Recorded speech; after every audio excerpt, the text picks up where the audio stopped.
বুয়েটের বিষয়টায় সেখানে কোনো রকম ছাত্র রাজনীতি চলবে না, এই সমস্ত আন্দোলন। এই জন্য বিভিন্ন কারণে ধরেন ধর্মীয় এবং বিভিন্ন ইস্যুতে গণ জমায়েত হওয়া যাবে না ইত্যাদি প্রশাসন আজকে যে ঘটনাটা আলোচনা আজকেও হয়েছে। হ্যাঁ, আজকের বিষয়টা এখনো পর্যন্ত টিভি বাংলাদেশি গণমাধ্যমগুলোতে এখনো পড়াও করে প্রচার করা হচ্ছে না। সেটা প্রচার করার পরে অনেক কিছু আসছে না, সেটাও তো একটা প্রশ্ন। বাংলাদেশি গণমাধ্যমে এই বিষয়গুলো আসে না কেন? রাস্তায় নেমে আসছে। ধর্মীয় অনুভূতিতে যদি আঘাত লাগতো, আপনি এতক্ষণে ঢাকা শহর তছনছ হয়ে যেত। আপনি দেখতেন এতক্ষণে ঢাকা শহর একটা রণাঙ্গনে পরিণত হয়ে যেত। মানুষ আজকাল গ্রাম অঞ্চল থেকেও কিন্তু প্রতিটা ঘটনা কিন্তু শুনতে পায়। প্রতিটা ঘটনায় কিন্তু শুনতে পায় কোনো না কোনো ভাবে। প্রতিটা জায়গায় দেশের প্রতিটা অঞ্চলে কিন্তু আন্দোলন শুরু হয়ে যেত, কিন্তু এতক্ষণে সেটা কিন্তু হচ্ছে না।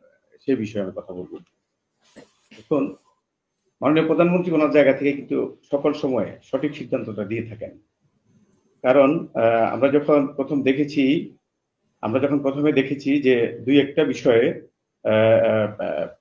যেমন ধরেন নাটোরের সিংড়া উপজেলায় এবং নোয়াখালীর সুবর্ণচরের এমপি একরামুল করিম চৌধুরীর ছেলে শাহাব চৌধুরীর এলাকায় উনি বলেছেন যে আমার ছেলেকে যারা ভোট না দেয় তাদের এলাকায় আমি উন্নয়ন করব না।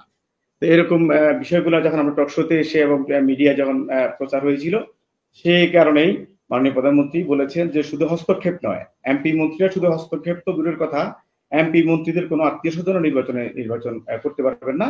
অনতিবিলম্বে আপনারা সেটা প্রত্যাহার করবেন, যদি কেউ নমিনেশন কিনে থাকেন প্রত্যাহার করবেন, আর না হলে তাদের বিরুদ্ধে সাংগঠনিকভাবে কঠিনভাবে ব্যবস্থা নেওয়া হবে, দল থেকে বহিষ্কার করা হবে। এরপরেও যারা আছেন ম্যাক্সিমাম নেতাকর্মী কিন্তু যারা নির্দেশ দেওয়ার সাথে সাথে প্রত্যাহার করেছেন। এরপরে যারা আছেন তারা কারা আমি আপনাদেরকে বলি।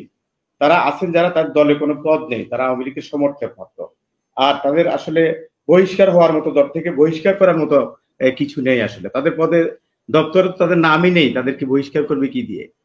তো সুতরাং তারা যেহেতু নেমেছেন, যেহেতু একটা প্রচারণায় তারা যদি একটু ভাইরাল হইতে পারে, অসুবিধাটা কোথায়? অথবা কোন রকম নেগোসিয়েশন না করে, অথবা নেগোসিয়েশন চেষ্টা সেই দিন পর্যন্ত টিকে থাকার একটা চেষ্টা হয়তো করছেন, বা নিজেকে একটু হেভিওয়েট প্রার্থী হিসাবে জনগণের কাছে তুলে ধরার চেষ্টা করছেন। এটা একটা আর কি। তো মাননীয় প্রধানমন্ত্রী নিশ্চয়ই তিনি যেহেতু বলেছেন সাংগঠনিকভাবে একটা স্ট্রং পদক্ষেপ, মানে তাদের বিরুদ্ধে পদক্ষেপ নেবেন। যারা দলের থেকেও নেত্রীর কথা উপেক্ষা করে এখনো পর্যন্ত প্রত্যাখ্যান করেননি নিজের প্রার্থীরা, তাদের বিরুদ্ধে অবশ্যই একটা ব্যবস্থা নেত্রী দেখবেন, আপনারা নেত্রী অবশ্যই নেবেন। আমার ফারুক ভাই আমার উদীয়মান নেতা, উদীয়মান তারকা, আমি ওনাকে অনেক পছন্দ করি। ওনার সমসাময়িক যে সমস্ত নেতৃবৃন্দ গণ অধিকার পরিষদ থেকে যাদের উত্থান হয়েছে এবং ওনাদের সকলের মধ্যে উনি মোটামুটি আমার কাছে এখনো পর্যন্ত নিষ্পাপ মনে হয় আর কি।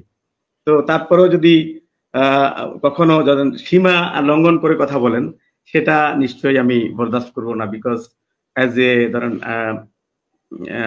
উনি আমার পছন্দের মানুষ, কিন্তু ওনার রাজনৈতিক বয়সের চেয়ে আমি নিশ্চয়ই একটু বেশি দিন ধরে রাজনীতি করি। আমি না, উনি যাদের সম্বন্ধে কথা বলছেন, যেমন ধরেন তারেক নামে একটা ছেলে আছে যাকে আমি খুব পছন্দ করতাম, ওনাদের সাথে রাজনীতি করতো।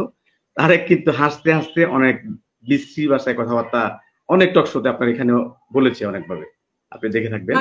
তো হাসতে হাসতে এই সমস্ত কথা, যে তারেক নামের একজন রাজনীতি নেতা আছেন, যেহেতু উনি রাজনীতি করে, এখন কেউ যদি বলে যে ফ্রিন্স না, আমি এটা বলে যাচ্ছি ফারুক ভাইয়ের সাথে পার্থক্যটা করার জন্য আর কি। তো এখন বলার জন্য তো কিছু বলতে হবে। ফারুক ভাই ঢাকা ইউনিভার্সিটি স্টুডেন্ট, অবশ্যই তিনি জানেন প্রত্যেকটা ঘটনার পিছনে কিন্তু একটা ঘটনা থাকে, একটা বিষয় কিন্তু থাকে। কয়েকদিন আগে আপনারা দেখেছেন যে ঢাকা ইউনিভার্সিটিতে এই যে বুয়েটের বিষয়টায় সেখানে কোন রকম ছাত্র রাজনীতি চলবে না, এই সমস্ত আন্দোলন। এই জন্য বিভিন্ন কারণে ধরেন ধর্মীয় এবং বিভিন্ন ইস্যুতে গণ জমায়েত হওয়া যাবে না ইত্যাদি প্রশাসন আজকে যে ঘটনাটা আলোচনা আজকেও হয়েছে। হ্যাঁ, আজকের বিষয়টা এখনো পর্যন্ত টিভি বাংলাদেশি গণমাধ্যমগুলোতে এখনো পড়াও করে প্রচার করা হচ্ছে না। সেটা প্রচার করার পরে অনেক কিছু আসছে না, সেটাও তো একটা প্রশ্ন। বাংলাদেশি গণমাধ্যমে এই বিষয়গুলো আসে না কেন? হ্যাঁ, এটা কেন আসে না সেটার জবাব নিশ্চয়ই তাদেরকে আপনি প্রশ্ন করলে তারা নিশ্চয়ই ভালোভাবে বলতে পারবে। যে মানুষ চুপ কেন? আপনি দেখেন এই দেশের 18 কোটি জনগণ, আমরা second largest country in the Bangladesh Muslim country হিসেবে। তো আমাদের এখানে 90% মুসলমানের এই দেশে যদি আমাদের ধর্মবিরোধী কোনো কর্মকাণ্ড কোনো কোথাও ঘটে থাকে, আমি বিশ্বাস করি হাতে গোনা কয়েকটা ধরেন দুষ্কৃতিকারী কিংবা নন মুসলিম কিংবা প্রশাসনের লোক যদি আমরা বলি, এদেশের প্রতি 600 জন মানুষের পেছনে একজন করে পুলিশ, আমি যদি হিসাব করি আর কি। আমার দেশের জনগণ যদি রাস্তায় নেমে আসছে, ধর্মীয় অনুভূতিতে যদি আঘাত লাগতো, আপনি এতক্ষণে ঢাকা শহর তছনছ হয়ে যেত। আপনি দেখতেন এতক্ষণে ঢাকা শহর একটা রণাঙ্গনে পরিণত হয়ে যেত। মানুষ আজকাল গ্রাম অঞ্চল থেকেও কিন্তু প্রতিটা ঘটনা কিন্তু শুনতে পায়, কোনো না কোনো ভাবে। প্রতিটা জায়গায় দেশের প্রতিটা অঞ্চলে কিন্তু আন্দোলন শুরু হয়ে যেত, কিন্তু এতক্ষণে সেটা কিন্তু হচ্ছে না। তাহলে শুধুমাত্র টকশোতে এসে কথাবার্তা বলার পরে যে মানুষ কিন্তু আমাদের চাইতেও বেশি সচেতন আজকাল, রাজনীতিবিদদের চাইতেও। করতে দেওয়া হচ্ছে না সেটা মানে মানুষকে দমিয়ে রাখা।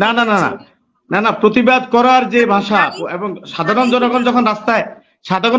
জনগণ যখন রাস্তায় নেমে আসবে, তখন প্রশাসন কিংবা সাধারণ বাধা দেওয়ার লোক অতটা বেশি না যে জনগণের চাইতে শক্তিশালী, তা না, কিন্তু সংখ্যায় তারা খুব কম। আপনার ধরেন ধর্মীয় অনুভূতিতে আঘাত লাগবে, আমরা কিন্তু সবাই একমত হয়ে যাই। এদেশের অতীতের অনেক ঘটনা আছে এরকম। আমি যদি এটা গেল ঢাকা ইউনিভার্সিটির ঘটনা,